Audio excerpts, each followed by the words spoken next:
మన రక్షకుడైన మన ప్రభు అయిన యేసుక్రీస్తు నామంలో మీ అందరికీ కూడా హృదయకాల శుభములు తెలియజేస్తా ఉన్నాను. మరి నిన్నటి హృదయకాలంలో పాస్టర్ ప్రవీణ్ పగడాల గారు మరణించిన వార్త క్రైస్తవ లోకానికి ఎంతో బాధ కలిగించింది. ఒక గొప్ప సేవకుని కోల్పోవడం నిజంగా బాధ కలిగించింది. మరి ఎలా చనిపోయినాడో మనకు తెలియదు, కానీ మరి దేవుని యొక్క సేవకునిగా గొప్ప సేవ చేశాడు. మరి అనేకులు చెప్తున్న మాట ఏంటంటే తను హత్య చేసి ఉన్నారనే మాట వింటా ఉన్నాము. ప్రియ దేవుని సంగమా, దేవుని ప్రజల క్రైస్తవులైన మనం అందరి బాధ్యత సేవకుల గురించి ప్రార్థన చేయడము. మరి ప్రస్తుత కాలము చూసినప్పుడైతే ఎక్కడ చూసినా సేవకులను మరి చంపివేస్తున్నారు, సేవకులను ఎంతో గాయపరుస్తున్నారు, మరి సంఘాలు కూల్చివేస్తున్నారు. భయంకరమైన శ్రమలో మనం ఉంటుండగా మనం అందరి యొక్క బాధ్యత మనం ప్రార్థన చేయాలి. అలాగే పగడాల ప్రవీణ్ పాస్టర్ గారి యొక్క కుటుంబం గురించి ప్రార్థన చేయండి. దేవాది దేవుడు వారి కుటుంబంని తిరిగి బలపరిచి ధైర్యపరిచి ముందుకు నడిపించే విధంగా మీ వ్యక్తిగత ప్రార్థనలో ప్రతి ఒక్కరు కూడా ప్రార్థన చేయండి. ప్రతి ఒక్క సేవకుని గురించి కూడా ప్రార్థన చేయండి. మరి సేవకులు ఎంతగానో మరి దేవుని సేవ పరిచర్య చేస్తుండగా మరి అనేక మంది సేవకులను చంపివేస్తూ ఉన్నారు.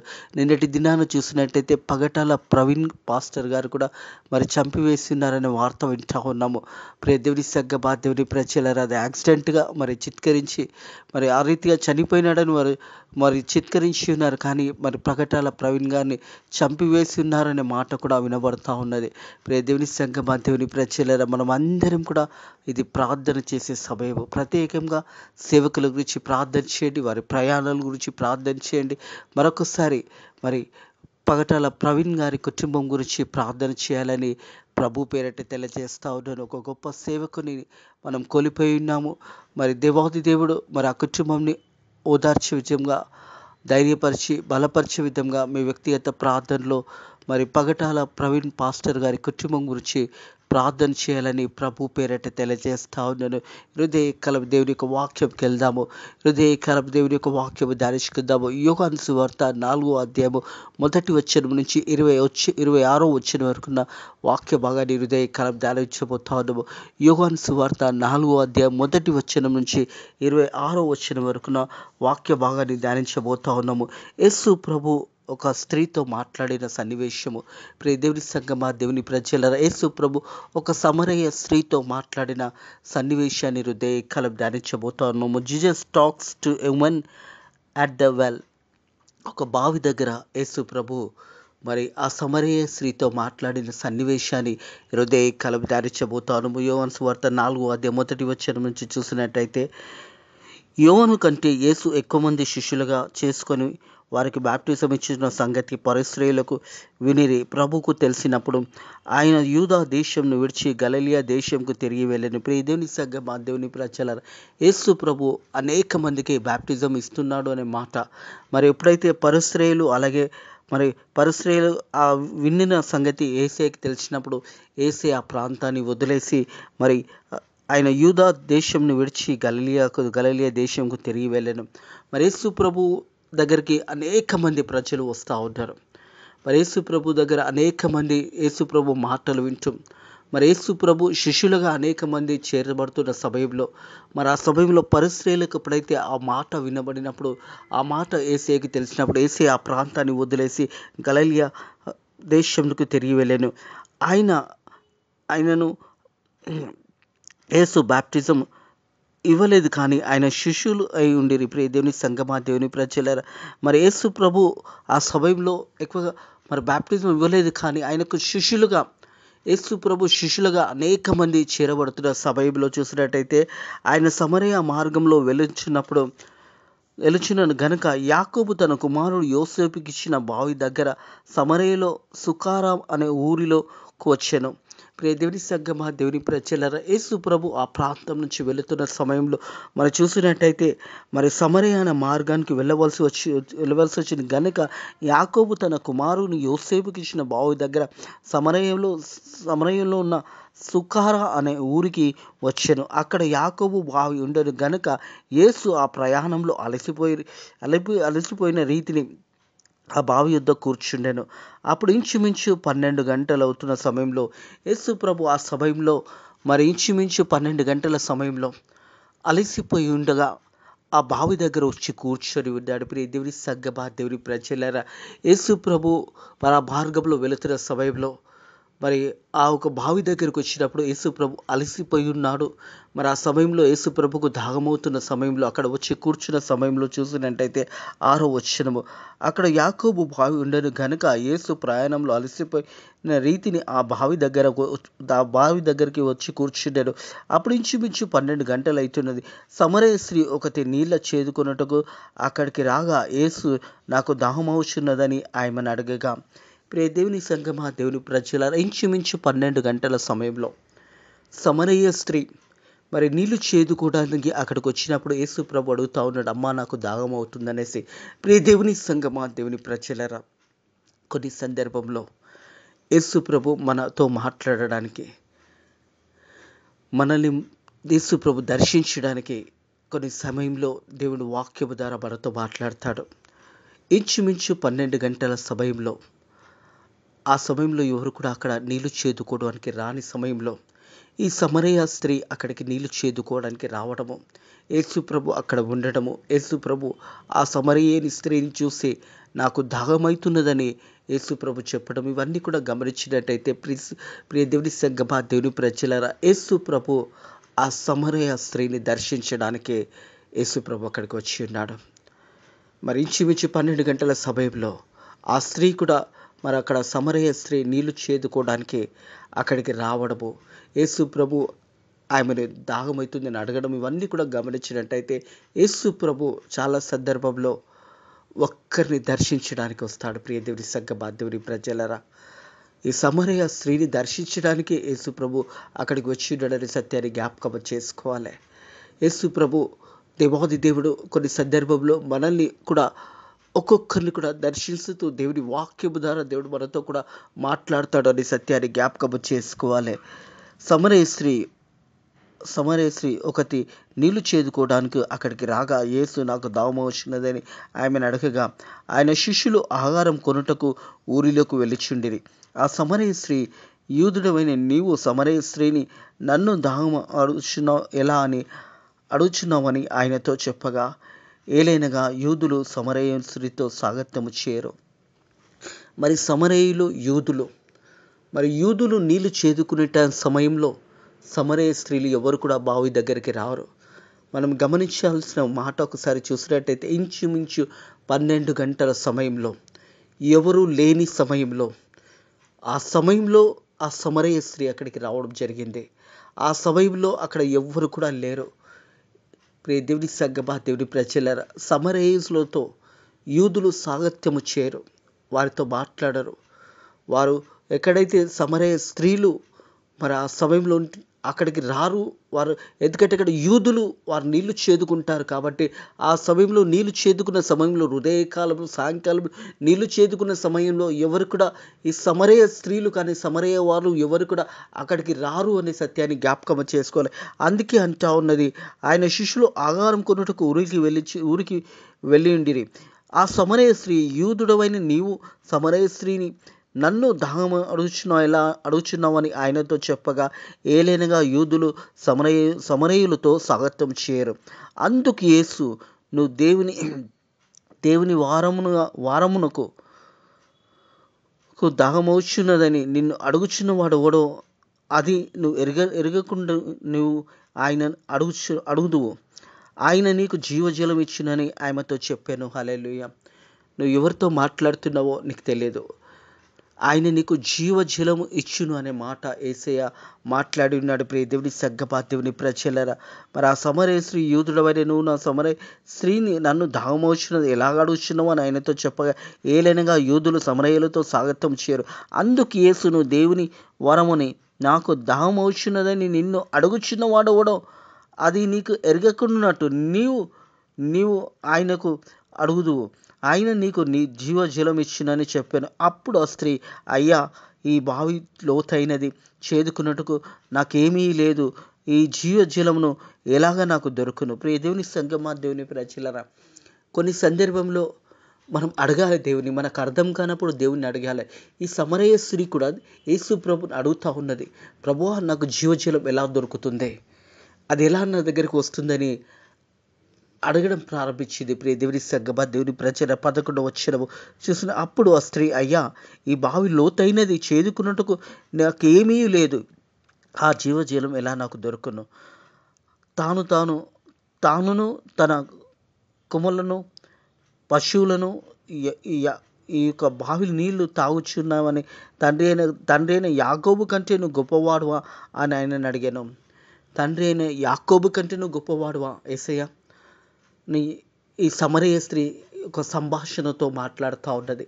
ప్రియ దేవుని సంగమా, దేవుని ప్రజలరా, ఈ సమరయ స్త్రీ యేసయ్యతో మాట్లాడుతూ ఉన్నది. నువ్వు యాకోబు కంటే గొప్పవాడువా? మరి బావిలో నుంచి మేము నీళ్లు మా జంతువులకు అవన్నిటికీ కూడా ఇవే నీళ్లు తాగుపిస్తాము అనే మాట అక్కడ జ్ఞాపకం చేస్తూ ఉన్నది. మనం చూసినట్టయితే 13వ వచనము, అందుకు యేసు అందుకు యేసు ఈ నీళ్లు తాగు ప్రతివాడు మరలా దప్పికొనను, నేనిచ్చే నీళ్లు తాగువాడు దప్పికొనడు. నేను వానికిచ్చిన నీళ్లు నిత్య జీవంలోకి వానిలో ఊరట నిండున బహుగా ఉండునని ఆయనతో చెప్పాను. హల్లెలూయా. ప్రియ దేవుని సంగమా, దేవుని ప్రజలారా, యేసు ప్రభు సమరయ స్త్రీతో చెప్తా ఉంటాడు, ఈ నీళ్లు తాగిన వారు మరలా మరలా దాహము అవుతూ ఉంటుంది. నేనిచ్చే నీళ్లు తాగినవాడు తిరిగి మరలా ఎన్నడూ కూడా దాహము కలదు. ఎందుకంటే వానిలో ఒక ఊట అనేది ఉంటుంది అనే మాట జ్ఞాపకం చేస్తూ ఉన్నాడు. ప్రియ దేవుని సంగమా, దేవుని ప్రజలారా, అందుకు యేసు నీళ్లు తాగు ప్రతివాడు మరలా దప్పికొనడు. ఈ యొక్క బావిలో ఉన్న నీళ్లు తాగు ప్రతివాడు దప్పికొంటాడు. మరి నేనిచ్చి నీళ్లు త్రాగువాడు ఎన్నడూ కూడా దప్పికొనడు అని యేసయ్య చెప్తున్న మాట. ప్రియ దేవుని సంగమా, దేవుని ప్రజలారా, యేసయ్య జీవమై ఉన్నాడనే సత్యాన్ని జ్ఞాపకం చేసుకోవాలి. ఈ సమరయ స్త్రీ యేసయ్యతో మాట్లాడుతున్న సమయంలో యేసయ్య చెప్పిన మాటను గమనించినట్టయితే, అందుకు యేసు నీళ్లు తాగి ప్రతివాడు మరలా దప్పికొను, నేనిచ్చే నీళ్లు తాగు వాడొప్పుడు కూడా దప్పికొనడు. నేను వానికిచ్చే నీళ్లు జీవమునకు వానిలో ఊట నీటి బుగ్గగా ఉండునని ఆయనతో చెప్పాను. ఆ స్త్రీ, అయ్యా అయ్యా ఆయనను చూచి, అయ్యా, నేను దప్పికొనుకున్నట్టు చేదుకున్నట్టుకు ఇంత దూరము రాకుండానట్టు ఆ నీళ్లు నాకు దయచేయమని అడగగా, హల్లెలూయా. యేసయ్యా, మరి ఇంత దూరము నేను రాకుండా ఆ ఒక జీవజలాన్ని నాకు ఇమ్మని యేసయ్యని అడుగుతా ఉన్నది సమరయ స్త్రీ. ప్రియ దేవుని సంగమా, దేవుని ప్రజలారా, మనం కూడా దేవుని అడగడం నేర్చుకోవాలి. అందుకే అంటుంది కదా మత్తయి సువార్త 7వ అధ్యాయం 7వ వచనం, అడుగుడు మీకు ఇవ్వబడును, వెతుకుడు మీకు దొరుకును, తట్టుడు మీకు తీయబడును. అడుగు ప్రతి వాడు పొందుకుంటాడు. మనం దేవుని అడగడం నేర్చుకోవాలి. సమరయ స్త్రీ కూడా యేసుని అడుగుతూ ఉన్నది, అయ్యా, నాకు ఈ బావి చాలా దూరం ఉన్నది, ఈ చేదుకోవడానికి నాకు చాలా కష్టం ఉన్నది, ఆ జీవజలాన్ని నాకు ఇయ్యని యేసుని అడుగుతూ ఉన్నది. మనం కూడా యేసుని అడిగే బిడ్డలుగా ఉండాలి. యేసయ్య దగ్గర మనం ప్రతిదీ కూడా అడిగే విధంగా మనం నేర్చుకోవాలి. ప్రియ దేవుని సంగమా, దేవుని ప్రజల కింది వచనంలో చూసినట్టయితే, నేను వానికి ఇచ్చే నీళ్లు నిత్య జీవం వానిలో ఊరట నీటి బూగుగా ఉండునని ఆమెతో చెప్పాను. ఆ స్త్రీ ఆయనను చూచి, అయ్యా, నేను దప్పికొనుకున్నట్టు చేదుకున్నట్టుకు ఇంత దూరము రాకున్నట్టు ఆ నీళ్లు నాకు దయచేయమని అడగగా, యేసు, నువ్వు వెళ్ళి నీ పెనిమిటిని పిలుచుకొని ఇక్కడికి రమ్మని ఆమెతో చెప్పాను. ఆ స్త్రీ, నాకు పెనిమిటి లేడు. ప్రియ దేవుని సంగమా, దేవుని ప్రజలారా, యేసయ్య చెప్తా ఉన్నాడు ఆ సమరయ స్త్రీతో, నువ్వు వెళ్ళి నీ పెనిమిటిని తీసుకొని ఇక్కడికి రా అన్నప్పుడు ఆ సమరయ స్త్రీ జవాబు ఏమి ఇచ్చిందంటే, నాకు పెనిమిటి లేదు అనేసి. కొన్ని సందర్భంలో మనం యేసయ్యతో వాక్యము ద్వారా యేసయ్య మనతో మాట్లాడుతున్నప్పుడు మనం యేసే సమస్తము యేసయ్యకు తెలుసు అనే సంగతి మనం మర్చిపోతూ ఉంటాము. ఈ సమరయ స్త్రీ కూడా మరి ఆ మాట్లాడుతున్న సమయంలో యేసయ్యతో చెప్తున్న మాట, యేసయ్యకి చెప్తున్న మాట ఏంటంటే, అయ్యా, నాకు పెనిమిటి లేడని చెప్తున్నప్పుడు యేసయ్య పలికిన మాట చూసినట్టయితే, యేసయ్య, నువ్వు వెళ్ళి నీ పెనిమిటిని పిలుచుకొని ఇక్కడికి రమ్మని ఆమెతో చెప్పాను. ఆ స్త్రీ, నాకు పెనిమిటి లేడనగా యేసయ్యతో, నాకు పెనిమిటి లేడని నువ్వు ఎలా చెప్పి మాట సరే, మరి నీకు 5 పెనిమిటిలు ఉంటిరి, ఇప్పుడు ఉన్నవాడు కూడా నీ పెనిమిటి కాడు, సత్యమే చెప్పి తిని అనను. అప్పుడు ఆ స్త్రీ, అయ్యా, నువ్వు ప్రవక్తవని గ్రహించి ఇచ్చున్నాను. ప్రియ దేవుని సంగమా, దేవుని ప్రజలారా, నువ్వు పెనిమిటి లేదని ఎలా చెప్పుచున్నావు? ఎప్పుడున్న పెనిమిటి కూడా నీ పెనిమిటి కాదు. నీకు 5 మంది పెనిమిటిలు ఉన్నారు అనే మాట ఎప్పుడైతే యేసయ్య చెప్పిన మాటకు ఆ సమరయ స్త్రీ వెంటనే అన్నది, నువ్వు ప్రవక్తవయ్యా, నాకు అర్థమవుతుంది. నీకు సమస్తము తెలిసినది అనే మాట ఎప్పుడైతే యేసయ్య ఆ స్త్రీ గురించి మాట్లాడుతున్నప్పుడు యేసయ్యకు సమస్తము తెలుసు అని ఆ సమరయ స్త్రీ గ్రహించింది. ప్రియ దేవుని సంగమా, దేవుని ప్రజలరా, ఆ స్త్రీ అయ్యా నువ్వు ప్రవక్త అని గ్రహించుచున్నాను.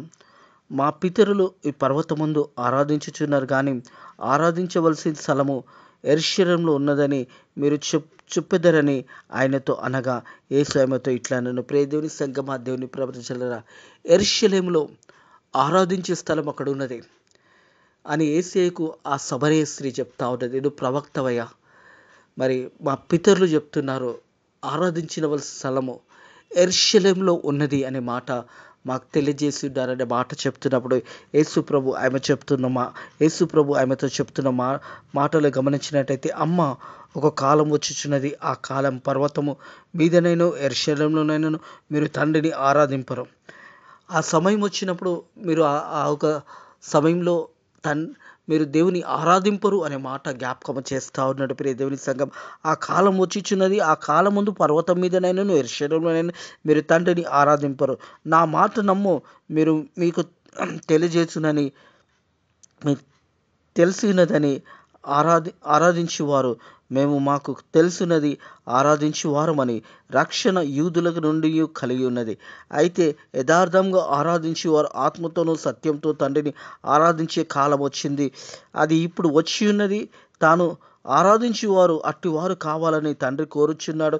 దేవుడు ఆత్మ గనుక ఆయనను ఆరాధించేవారు ఆత్మతో సత్యంతో ఆరాధించవలెను. హల్లెలూయా. దేవుడు ఆత్మ గనుక దేవునిని ఆరాధించేవారు ఆత్మతోనూ సత్యముతోని ఆరాధించవలనని ఆ ఒక సమరయ స్త్రీతో యేసయ్య చెప్తున్న మాట. ప్రియ దేవుని సంగమా, దేవుని ప్రజల, అయితే యథార్థంగా ఆరాధించేవారు ఆత్మతో సత్యంతో తండ్రిని ఆరాధించే కాలం వచ్చి ఉన్నదే. తండ్రిని ఆరాధించే కాలం వచ్చి ఉన్నదే. యేసు ప్రభు ఆత్మ కనుక ఆత్మతోనూ సత్యముతోని ఆరాధించాలనే మాట యేసు ప్రభు అక్కడ చెప్తా ఉన్నాడు. ప్రియ దేవుని సంగమా, దేవుని ప్రజలరా, మనం కూడా యథార్థంగా సత్యంగా ఆరాధించాలి. కింది వచనంలో చూసినట్టయితే 24 వచనము, దేవుడు ఆత్మ గనక ఆరాధించేవారు ఆత్మతో సత్యంతో ఆరాధించవలను. ఆ స్త్రీ ఆయనతో, క్రీస్తు అనబడే మెస్సేయ వచ్చునని నేను ఎరుగుదును, ఆయన వచ్చినప్పుడు మాకు సమస్తము తెలియజేయనని చెప్పగా, యేసు, నీతో మాట్లాడుచున్నది నేను ఆయనని ఆయనతో చెప్పాను. హల్లెలూయా. ప్రియ దేవుని సంగమా, దేవుని ప్రజలరా, ఈ వాక్య భాగం అంతా కూడా గమనించినప్పుడు యోహాను సువార్త 4వ అధ్యాయం 1వ వచనం నుంచి 26వ వచనం వరకు మనం ఒకసారి గమనించినట్టయితే, ఈ సమరయ స్త్రీతో యేసయ్య మాట్లాడిన ఈ సన్నివేశంలో, మరి సమరయ స్త్రీతో మాట్లాడడానికే యేసయ్య అక్కడికి వచ్చి ఉన్నాడు. మరి ఆ యాకోబు యోసేపుకి ఇచ్చిన బావు దగ్గరికి రావడానికి యేసు ప్రభు ఒక ఉద్దేశము, ప్రణాళిక ఏముందంటే, ఆయనకు సువార్త ప్రకటించడానికి, ఆయనకు మారు మనసు కలుగజేయడానికి యేసు ప్రభు ఆ సమరయ స్త్రీతో మాట్లాడడానికి అక్కడికి వచ్చి ఉన్నాడనే సత్యాన్ని జ్ఞాపకం చేసుకోవాలని ప్రభు పేరట తెలియజేస్తా ఉన్నాడు. అందుకే అంటున్నాడు కదా, ఆ స్త్రీ అంటా ఉన్నది, ఆ స్త్రీ ఆయనతో, క్రీస్తు అనబడే మెస్సయ్య వచ్చునని మేము ఎరుగుదాము, ఆయన వచ్చినప్పుడు మాకు సమస్తము తెలియజేయనని చెప్పగా, యేసు, నీతో మాట్లాడుచున్నాను నేనే ఆయననని ఆయనతో చెప్పాను. యేసు ప్రభు తాను పరిచయం చేసుకున్న విధానము, నేనే మెస్సేయను, నేనే యేసు ప్రభునని ఆ సమరయ స్త్రీతో చెప్పి ఉన్నాడు. ప్రియ దేవుని సంగమా, దేవుని ప్రజలరా, హృదయ కలుపు, ఈ వాక్యము ద్వారా యేసు ప్రభు నీతో మాట్లాడడానికే ఈ వాక్యము ద్వారా యేసయ్య నీతో మాట్లాడుతూ ఉంటాడు. ప్రతి ఒక్కరితో యేసయ్య వాక్యము ద్వారా మాట్లాడతాడు. ఈ సమరయ స్త్రీ కూడా మరి అన్యురాలు, అలాంటి స్త్రీ దగ్గర కూడా యేసయ్య రావడము, మరి యేసయ్య తాను పరిచర్య చేసుకున్న విధానాన్ని జ్ఞాపకం చేసుకుంటే, నేనిచ్చే నీళ్ళు త్రాగువాడు ఎన్నడూ కూడా దప్పిగొనడు, వానిలో జీవం ఊట కలుగునని యేసు ప్రభు చెప్పి ఉన్నాడు. ప్రియ దేవుని సంగమా, దేవుని ప్రజలరా, యేసు ప్రభు సువార్త ప్రకటిస్తున్న సమయంలో, అనేక మంది యేసయ్య దగ్గర శిష్యులుగా చేర్చబడుతున్న సమయంలో, యేసు ప్రభు మరి ఆయన గలిలయ దేశంలోకి మరి వచ్చినప్పుడు, మరి సమరయ స్త్రీని దేవాది దేవుడు దర్శించి ఉన్నాడు. ఆ స్త్రీని రక్షించడానికి యేసు ప్రభు అక్కడికి వచ్చి ఉన్నాడని సత్యాన్ని జ్ఞాపకం చేసుకోవాలి. యేసు ప్రభు మనతో కూడా మనందరితో కూడా మాట్లాడుతున్న మాట, మనందరినీ కూడా ప్రేమిస్తున్నాడు. దేవుని సంగమా, దేవుని ప్రజలరా, ఆ సమరయ స్త్రీ ఎప్పుడైతే ఆ మాట విన్నదో ఆ కింది భాగంలో చూసినప్పుడు గొప్ప సువార్త ప్రకటించింది. అదే రీతిగా మనం అనేక సంవత్సరముల నుంచి వాక్యం పెట్టిన మనం కూడా ప్రకటించే బిడ్డలుగా ఉండాలని సత్యాన్ని జ్ఞాపకం చేసుకోవాలి. సమరయ స్త్రీని రక్షించడానికి యేసు ప్రభు అక్కడికి వచ్చి ఉన్నాడు. సమరయ స్త్రీని విడిపించడానికి యేసు ప్రభు అక్కడికి వచ్చి ఉన్నాడు. సమరయ స్త్రీని కాపాడడానికి యేసు ప్రభు అక్కడికి వచ్చి ఉన్నాడు. యేసు ప్రభు హృదయ కలం నీతో మాట్లాడడానికి వాక్యము ద్వారా నీతో నాతో మాట్లాడుతూ ఉంటాడు. నేనే యేసేనని చెప్తా ఉన్నాడు. సమరయ స్త్రీకి చెప్తా ఉన్నాడు. సమరయ స్త్రీ అంటా ఉన్నది, మెస్సే వస్తాడు, ఇవన్నీ కూడా మాకు తెలియజేస్తాడని చెప్పినప్పుడు నీతో మాట్లాడుతున్నది నేనే ఆయననని సమరయ స్త్రీతో చెప్పి ఉన్నాడు. ప్రియ దేవుని సంగమా, దేవుని ప్రజలరా, యేసు ప్రభువే మార్గమై ఉన్నాడు. యేసు ప్రభువే జీవమై ఉన్నాడు. యేసు ప్రభువే మనందరినీ విడిపించే దేవాది దేవుడుగా ఉన్నాడనే సత్యాన్ని జ్ఞాపకం చేసుకోవాలని ప్రభు పేరట తెలియజేస్తా ఉన్నాను. ఇటు మాటలను దేవుడు కాలం దీవించి ఆశీర్వదించి బలపరచును గాక. ఆమెన్. ప్రార్థన చేసుకుందాము. పాస్టర్ ప్రవీణ్ పగడాల కుటుంబం గురించి ప్రార్థన చేయండి. సేవకుల గురించి ప్రార్థన చేయండి. మరి సేవకుల యొక్క ప్రయాణాల గురించి, వారి రాకపోకల గురించి, ఇంకా గొప్ప దేవుని సేవ చేసే విధంగా మరి ఎవరైతే క్రైస్తవులని బాధ పెడుతున్నారో, హింసిస్తున్నారో అట్టి వారు కూడా మారు మనసు పొందుకొని రక్షణ పొందుకోవడానికి నీ కృప ద్వారా దేవుని యొక్క కృప ద్వారా మరి అట్టి బిడ్డలను కూడా రక్షించడానికి దేవుడు సాయం చేయనుగాక. ప్రార్థన చేసుకుందాము. పరిశుద్ధుడ దేవానికి ధనములు స్తోత్రములు తండ్రి. పాస్టర్ ప్రవీణ్ పగడాల గురించి ప్రార్థన చేస్తున్న తండ్రి, నిన్న మరణించి ఉన్న బిడ్డనైనా ప్రభా, వారి కుటుంబంని ధైర్యపరచండి, బలపరచండి, ముందుకు నడిపించండి తండ్రి. ఆ కుటుంబంని ఓదార్చండి నైనా. మరి బాధలు దుఃఖంలో ఉంటుండగా నైనా వారి భార్య బిడ్డలను నైనా ప్రభా, ఇంకా 2 బిడ్డలను అతడు నైనా మరి దత్తత తీసుకొని 10 మంది పిల్లలను ఇంకా పోషిస్తుండగా వారికి ఏ పోషణ లోటు లేకుండా, మరి పగటాల ప్రవీణ్ పాస్టర్ గారు చనిపోయినా కానీ అటు బిడ్డలకు ఏ లోటు లేకుండా వారికి నైనా సమృద్ధిని దయచేయండి యేసయ్యా. సేవకులని కాపాడండి, సేవకురాలని కాపాడండి, పరిచర్య చేసిన నైనా సువార్త సేవకులను కూడా కాపాడండి నైనా. ఎవరైతే క్రైస్తవులు హింసిస్తున్నారో అట్టి బిడ్డల హృదయాలను కూడా మార్చి నీవే నిజమైన దేవుడు అని తెలుసుకోవడానికి నీ కృప ద్వారా సాయం చేయండి నైనా. హృదయ కలబు సమరయ శ్రీతార వాక్యము ద్వారా మాతో మాట్లాడి వాళ్ళని బలపరిచిన దేవాన్ని కొందరు స్తోత్రములు చెల్లిస్తున్నాను తండ్రి. వాక్యము ద్వారా అనేక బిడ్డలతో మీరు మాట్లాడి ఉన్నారని నమ్ముచున్నాను తండ్రి ప్రభా. మరొకసారి నైనా మా దేశంలో మా సేవకులను కాపాడండి, మన పరిచర్య చేస్తున్న బిడ్డలను కాపాడండి నైనా. ప్రతి ఒక్క నైనా ప్రభా, మరి ప్రతి ఒక్కరు కూడా ఎవరైతే నైనా నీ సేవకులను హింసిస్తున్నారో వారి హృదయాలను కూడా మార్చి వారు కూడా రక్షణ పొందుకోవడానికి నీ కృప ద్వారా సాయం చేయమని ప్రత్యేకంగా నైనా ప్రభా, మరి పాస్టర్ ప్రవీణ్ పగడాల కుటుంబంని ఓదార్చండి, బలపరిచి ధైర్యపరచమని యేసు నామంలో ప్రార్థించి వేడుకుంటున్నాము తండ్రి. ఆమెన్. మన రక్షకుడైన మన ప్రభువైన యేసుక్రీస్తు యొక్క కృప, సమాధానము ఇప్పుడు ఎల్లప్పుడూ సదాకాలము మీకు మీ కుటుంబంలోకి తోడై నీడై ఉండును గాక. ఆమెన్.